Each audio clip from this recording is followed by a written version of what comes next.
안녕하세요. 우리가 흔히 마음의 문제, 이걸 해결하려고 할 때요. 주로 생각이나 말, 여기에 집중하곤 하잖아요. 그런데 만약에 그 해답에 어쩌면 가장 중요한 열쇠가 우리가 좀 놓치고 있던 바로 몸에 있다면 어떨까요? 오늘 여러분께서 공유해 주신 자료 16장 비언어적 영역 2, 몸과 작업하기. 이 발췌문이 바로 이 흥미로운 관점을 아주 깊이 파고듭니다. 네, 네. 심리치료라고 하면 뭐랄까 의뢰 소파에 앉아서 대화하는 그런 장면 떠올리잖아요. 근데 오늘은 그 너머 우리 몸이 들려주는 그 이야기에 귀 기울이는 것이 왜 중요하고 또 어떻게 그게 치유로 이어질 수 있는지 좀 함께 탐색해 보려 합니다. 단순히 정보를 이렇게 요약하는 걸 넘어서요. 이 지식이 여러분 자신을 이해하는데 어떤 새로운 문을 열어줄 수 있을지 한번 살펴보는 그런 시간이 될 겁니다. 맞습니다. 그 소위 말하는 치료, 그러니까 터킹 큐어라고 하죠. 이게 갖는 명백한 힘이 있지만, 그것만으로는 좀 가닿기 어려운 영역이 분명히 존재하거든요. 감정과 기억이라는 게 단순히 우리 머릿속에만 있는 게 아니라 우리 몸 구석구석에 어떻게 새겨지고 또 표현되는지, 그리고 그 몸의 소리를 알아차리는 것이 어떻게 정말 실질적인 변화의 시작점이 될 수 있는지 그 여정을 한번 같이 가보겠습니다. 어쩌면 우리가 좀 외면해왔던 그 몸의 지혜를 재발견해내는 그런 시간이 될 수도 있겠네요. 그렇죠. 프로이트 이후로 오랫동안 이 심리 치료라는 게 언어를 통해서 내면을 탐색하는 데 집중해 왔으니까요. 하지만 여러분이 주신 자료를 이렇게 보니까요. 이런 접근만으로는 뭔가 좀 부족할 수 있다. 이런 강력한 메시지가 담겨 있는 것 같아요. 특히 우리 몸이 끊임없이 보내는 신호들 있잖아요. 뭐 심장 박동이라든지 호흡의 깊이나 속도, 또 근육의 미세한 긴장, 소화기관의 느낌 같은 거요. 이런 내적 감각, 그러니까 인테로셉션이라고 하죠. 이게 실제로는 우리 경험과 현실감을 구성하는 핵심 요소라는 점을 아주 강조하고 있어요. 이걸 놓치면 진짜 반쪽짜리 이해에 그칠 수 있다는 거네요. 정확합니다. 자료에서도 아주 명확히 지적하듯이 감정은 이게 무슨 추상적인 개념이 아니에요. 지극히 신체적인 현상에 뿌리를 두고 있습니다. 슬플 때 가슴이 먹먹해지거나 분노할 때 얼굴이 확 달아오르는 것처럼요. 이런 몸의 감각들은 우리가 세상을 느끼고 반응하는 기본적인 토대예요. 심지어 우리가 나라고 느끼는 그 자아감 형성에도 이 내적 감각들이 중요한 역할을 한다고 해요. 아, 정말요? 네. 따라서 몸에서 벌어지는 일들을 알아차리는 능력, 이게 자기 이해의 출발점이라고 할 수 있습니다. 특히 어린 시절에요, 안정적인 관계 속에서 자기 몸의 감각이 어떤 감정적인 의미를 갖는지 배우는 경험이 중요하다고 자료는 설명합니다. 예를 들어 양육자가 아이의 울음이나 표정을 보고 아, 네가 지금 속상하구나, 무서웠구나 하고 이렇게 감정을 읽어주고 달래주는 과정에서요, 아이는 자기 몸의 신호와 감정을 연결하고 또 조절하는 법을 배우게 되는 거죠. 아, 그렇군요. 그렇다면 반대로요. 어린 시절에 그런 안정적인 경험을 충분히 하지 못했거나 아니면 더 나아가서 좀 힘든 경험, 예를 들어 트라우마 같은 일을 겪었다면 그 영향은 몸에 어떻게 남게 될까요? 그냥 단순히 기억하기 싫은 일, 이 정도로만 치부할 수는 없을 것 같은데요. 네, 바로 그 지점이 몸 작업의 중요성을 부각하는 핵심적인 이유 중 하나입니다. 자료에 따르면 특히 초기 트라우마나 감당하기 힘든 경험은요, 말로 잘 정리가 안 돼요. 인지적으로 이해되기보다는 그냥 날 것 그대로의 강렬한 신체 감각으로 저장될 수 있다는 거죠. 저명한 트라우마 전문가죠. 반데와 콜크의 연구를 인용하면서 말로 표현되지 못하는 트라우마가 어떻게 몸에 각인되는지를 설명하고 있어요. 아, 이게 심해지면 감정을 느끼는 것 자체가 너무 위협적으로 느껴져서 몸과의 연결을 그냥 아예 끊어버리는 상태, 즉 자료에서 말하는 탈신체화, 디소마타이제이션으로 이어질 수 있습니다. 몸이 마치 그냥 텅 빈 껍데기처럼 느껴지거나 감정 대신에 원인 모른 신체 통증이나 불편감으로 나타나는 거죠. 헐. 반대로 어떤 특정 감각에 극도로 예민해져서 작은 자극에도 막 과도하게 반응하게 될 수도 있고요. 이런 상태는 만성적인 스트레스 반응으로 이어져서 자율신경계나 면역계의 균형을 깨트릴 수도 있다고 자료는 경고하고 있습니다. 와, 정말 몸이 단순히 감정을 담는 그릇, 이게 아니라 그 자체로 기억하고 또 반응하는 주체라는 거군요. 와, 생각보다 훨씬 더 깊은 연결인데요. 그렇다면 치료 과정에서는 이 복잡하고 중요한 몸의 정보를 어떻게 다루게 되는 건가요? 그냥 자, 이제 몸에 집중해 보세요. 이렇게 단순히 말하는 것만으로는 오히려 혼란스럽거나 좀 저항감을 느낄 수도 있을 것 같은데요. 아주 중요한 지적이십니다. 그래서 치료자의 역할은 해석가가 아니에요. 안내자에 가깝습니다. 몸의 신호를 막 진단하려고 하기보다는 여러분 스스로 자신의 몸 감각에 호기심을 가지고 주의를 기울일 수 있도록 돕는 거죠. 자료에서 그 마음챙김 마인드풀니스 접근을 언급하는 것도 같은 맥락입니다. 예를 들어 지금 몸에서 어떤 느낌이 가장 먼저 알아차려지나요? 라든지 그 느낌은 몸의 어디쯤에 있나요? 또는 혹시 그 느낌에 머물면서 어떤 변화가 있는지 관찰해 볼 수 있을까요? 와 같은 질문들을 통해서요. 불편하거나 좀 낯선 감각을 피하지 않고 안전한 환경에서 그것을 있는 그대로 경험하고 또 견뎌내는 힘을 기르도록 돕는 겁니다. 아, 여기서 치료자 자신의 역할이 정말 중요해지는데요. 치료자 스스로가 안정되고 현존하는 상태에서 공감적으로 반응하는 것이 여러분의 신경계에도 영향을 미칩니다. 자료에서 거울 뉴런 개념을 언급하는데 마치 거울처럼 치료자의 차분함과 수용적인 태도가 여러분에게 전달되어서요. 자신의 몸 감각에 좀 더 안전하게 머무를 수 있도록 돕는 거죠. 그렇군요. 치료자의 안정된 존재 자체가 치유적인 환경이 된다는 거네요. 네, 치료자는 여러분의 미묘한 자세 변화, 호흡 패턴, 목소리 톤, 손짓 같은 이런 비언어적인 신호들을 아주 세심하게 관찰하면서 이 과정을 함께 합니다. 아하. 그런데 몸의 신호라는 것이 글쎄요. 모든 사람이 자기 몸의 미묘한 변화를 다 잘 알아차리지는 못할 것 같아요. 어떤 신호들에 주목하게 되나요? 얼굴 표정 같은 비교적 명확한 신호도 있겠지만요. 자료에도 그 포레크먼의 보편적 얼굴 표정 연구가 언급되죠. 행복, 슬픔, 분노 같은 감정들이 특정 표정과 연결된다는. 네, 그런 보편적인 표정들은 당연히 중요한 단서가 됩니다. 근데 몸작업에서는 훨씬 더 미묘하고 개인적인 신호들에 주목합니다. 예를 들면요, 대화 중에 호흡이 갑자기 얕아지거나 멈칫하는 순간이 있어요. 아하. 네. 또는 목소리 톤이 살짝 떨리거나 높아지는 변화, 피부색이 미세하게 붉어지거나 창백해지는 것, 눈빛의 변화나 동공의 확장 같은 것들이죠. 이런 신호들은 자율신경계의 상태, 즉 우리가 흥분하거나 긴장했을 때 활성화되는 교감신경계와 이완되거나 안정될 때 우세해지는 부교감신경계 중 어느 쪽이 더 활성화되어 있는지를 보여주는 중요한 지표가 될 수 있습니다. 그렇군요. 그리고 자료에서 심체적 등가성이라는 조금 어려운 개념을 소개하는데요. 이게 뭐냐면 쉽게 말해서 내 몸에서 느껴지는 특정 감각이 어떤 감정이나 생각 혹은 기억과 연결되는지를 알아차리고 구별하는 능력입니다. 아하. 예를 들어서 가슴이 답답한 느낌이 슬픔 때문인지 아니면 불안 때문인지 혹은 억눌린 분노의 표현인지를 구별하는 거죠. 마치 몸이 보내는 신호의 고유한 언어를 해독하는 것과 같아요. 네네. 사람마다 그 언어가 조금씩 다르거든요. 치료는 여러분만의 몸의 언어를 더 명확하게 이해하도록 돕는 과정이라고 할 수 있습니다. 아하, 내 몸의 언어 해독하기라고 생각하니까 훨씬 와닿네요. 그럼 실제 사례를 통해 이 과정이 어떻게 펼쳐지는지 보면 더 이해가 쉬울 것 같아요. 자료에 나오는 그 해리의 사례가 좀 인상 깊었습니다. 만성적인 오른쪽 어깨 통증으로 엄청 고생했는데 알고 보니까 그게 아버지에 대한 오래된 분노와 연결되어 있었다고요. 어떻게 어깨 통증이랑 아버지에 대한 분노가 연결될 수 있었을까요? 잘 보여주는 사례입니다.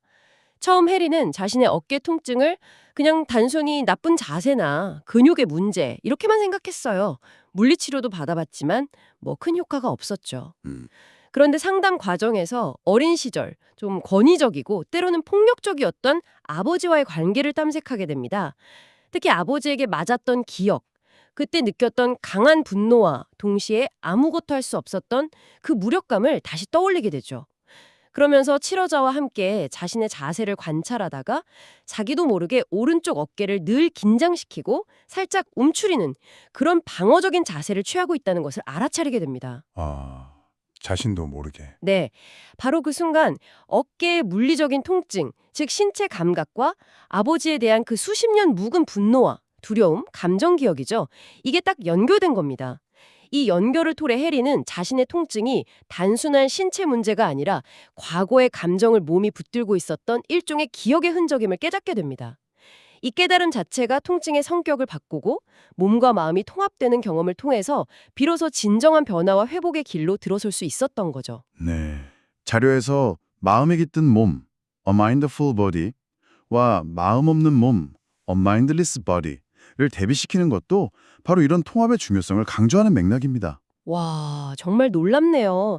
수년간 지속된 만성 통증의 뿌리가 그렇게 깊은 감정적 경험에 닿아 있었다니. 반면에 감정을 잘 느끼지 못하고 차단하는 경향을 보였던 로안의 사례는 해리와는 또 다른 접근이 필요했을 것 같아요. 이분은 좀 지적으로 상황을 분석하려 하고 감정 자체를 회피하는 것처럼 보였는데요. 네, 맞아요. 로안은 해리와는 다른 도전 과제를 제시합니다. 그는 겉으로는 매우 협조적이고 이성적으로 대화했지만 치료자는 그의 비언어적인 신호들에 주목했습니다. 예를 들어 상담 중에 무의식적으로 몸을 문 쪽으로 살짝 기울인다던가 의자 끝에 이렇게 걸터 앉는 듯한 자세, 미세하게 굳어지는 표정이나 목소리 톤 같은 것들이었죠. 네. 마치 언제든 이 자리를 벗어날 준비가 되어 있는 듯한 느낌을 주었습니다.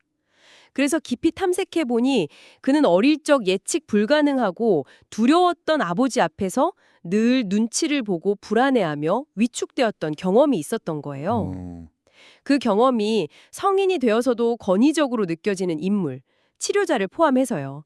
그 앞에서 자동적으로 재현되고 있었던 거죠.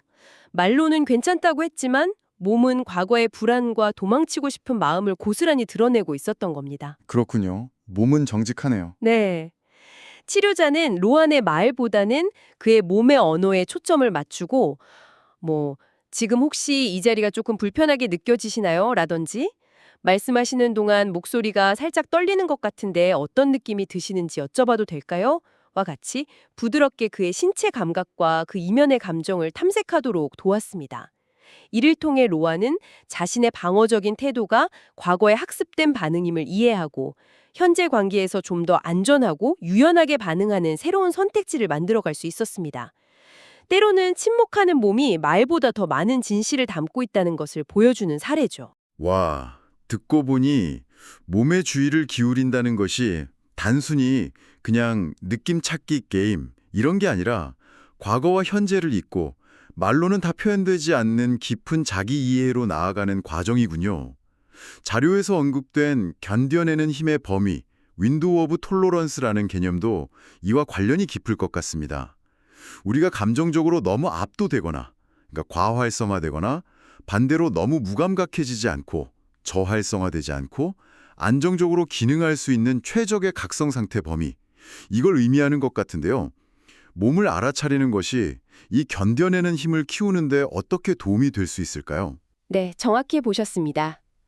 견뎌내는 힘의 범위는 우리가 일상에서 스트레스나 감정적 어려움에 얼마나 잘 대처할 수 있는지를 보여주는 아주 중요한 개념입니다. 트라우마나 지속적인 스트레스는 이 창문을 매우 좁게 만들 수 있어요.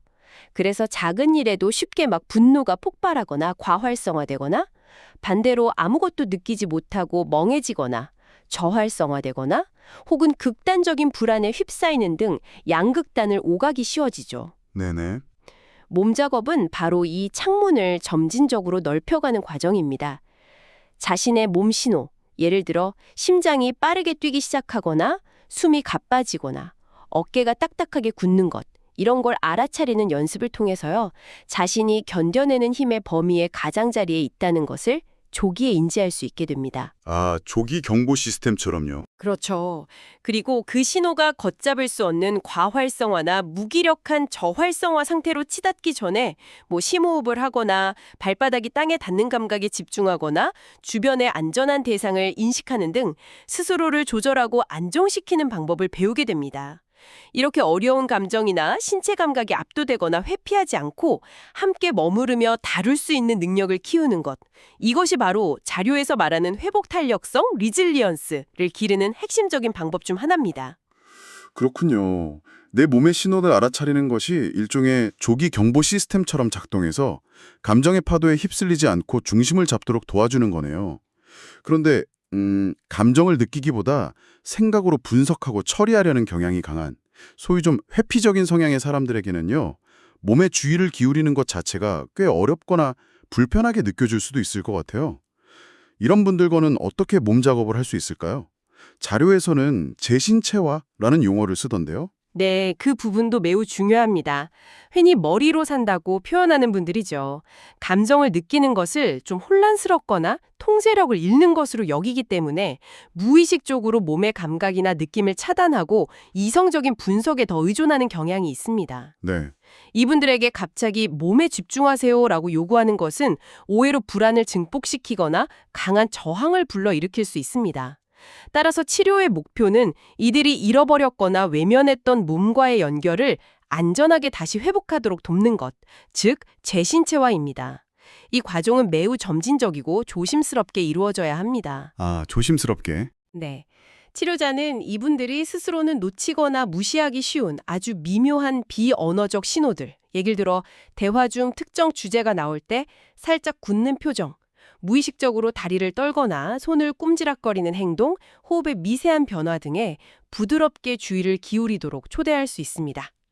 제가 지금에 대해 이야기할 때 잠시 숨을 멈추신 것 같은데 혹시 알아차리셨나요? 와 같이 판단 없이 그냥 호기심을 가지고 탐색하도록 돕는 거죠. 중요한 것은 강요가 아니에요.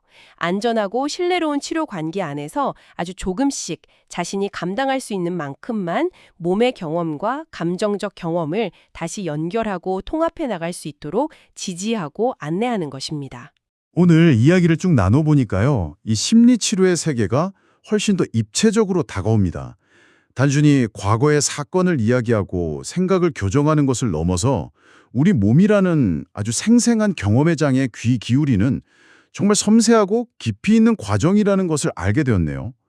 몸은 현재의 감정뿐만 아니라 말로는 다 설명되지 않는 과거의 경험, 특히 트라우마나 초기 애착 관계의 기억들을 고스란히 담고 있다는 것, 그리고 그 몸의 소리를 듣고 이해하는 것이 치유와 성장에 얼마나 결정적인 역할을 하는지 여러 개념과 사례를 통해 확인할 수 있었습니다. 그렇습니다. 결국 핵심은 몸과 마음을 이렇게 이분법적으로 나누는 시각에서 벗어나서요. 이 둘이 본질적으로 하나이며 서로 끊임없이 영향을 주고받는다는 것을 받아들이는 데 있습니다.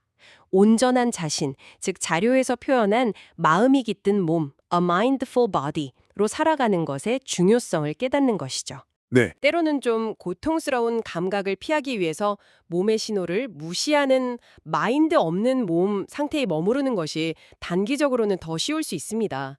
하지만 장기적으로는 우리 자신과의 진정한 연결, 그리고 타인과의 깊은 연결을 방해하게 됩니다. 안전하고 공감적인 관계 속에서 판단하려는 마음을 잠시 내려놓고 내 몸이 지금 어떤 이야기를 들려주고 있는지 호기심을 가지고 귀 기울여 보는 것. 어쩌면 이것이 우리가 더 온전한 나로 나아가는 여정의 가장 중요한 첫걸음일지도 모르겠습니다.